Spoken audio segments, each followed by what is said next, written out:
இந்த வீடியோல நம்ம ஃப்ரீ லீகல் எய்ட் அப்படின்னா என்னன்றதை பத்தி தான் பார்க்க போறோம்.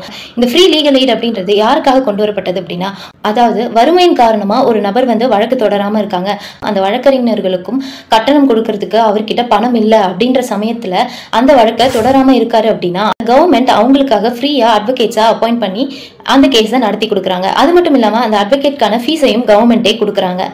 இந்த ஃப்ரீ லீகல் எய்டை பெறதுக்கு அவங்களுக்கு என்னென்ன எலிஜிபிலிட்டிஸ் இருக்கணும் அப்படின்னு பார்த்தீங்கன்னா, ஒரு பர்சன் அவரோட டோட்டல் ஃபேமிலி ஆனுவல் இன்கம் அப்படின்றது 1 lakhக்கு கீழே இருக்கணும்.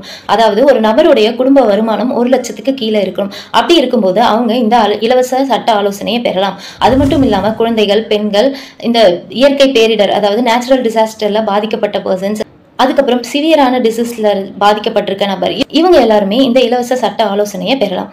எந்தெந்த கேஸ்க்கெல்லாம் இந்த இலவச சட்ட உதவி அப்படின்றது கொடுப்பாங்க அப்படின்னு பார்த்தோம் அப்படின்னா, dowry, maintenance, bail case, property related case, bank loans, இந்த மாதிரி விஷயத்துல சம்மந்தப்பட்ட எல்லா வழக்குக்குமே இந்த இலவச ஆலோசனை மையத்தில் நம்ம இலவச சட்ட உதவியை பெறலாம்.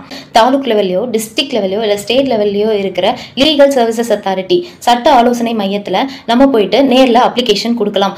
அப்படி இல்லை அப்படின்னா ஆன்லைன்லையும் nalsa.gov.in அப்படின்ற வெப்சைட்லையும் நம்ம அப்ளிகேஷனை ஃபைல் பண்ணலாம். நம்ம அப்ளிகேஷன் அப்ளை பண்ணி அடுத்த 7 டேஸ்க்குள்ள நம்ம இந்த லீகல் எய்டை பெறதுக்கு எலிஜிபிளா அப்படின்றத நமக்கு இமெயில் மூலியமாவோ இல்லை லெட்டர்ஸ் மூலியமாவோ அவங்க நமக்கு அனுப்பிடுவாங்க.